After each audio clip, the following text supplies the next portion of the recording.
Hello friends, welcome back to my YouTube channel. Today we are gonna talk about how queen bee formed. If you are new to my channel, please subscribe and click the bell icon. Then you will be first to get my new videos. In the hive of honeybee, queen bee, worker bees and drones are present. Sometimes old queen bee died because of accident. Need arise to make a new queen bee. For that purpose, some eggs are selected.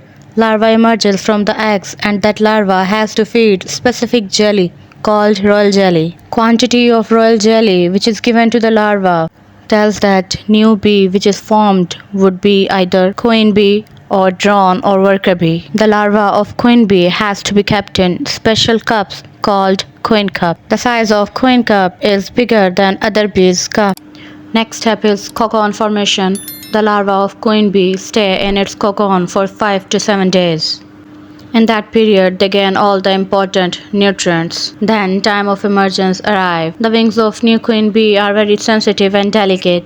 And then queen bee takes its first flight. In that flight, queen bee mates with drones and collect all of their sperms. Then she come back to its hive and start the process of egg laying. Then worker bees has to take care of the eggs. That was all about how new queen bee formed. If you liked the video, please like, subscribe and share.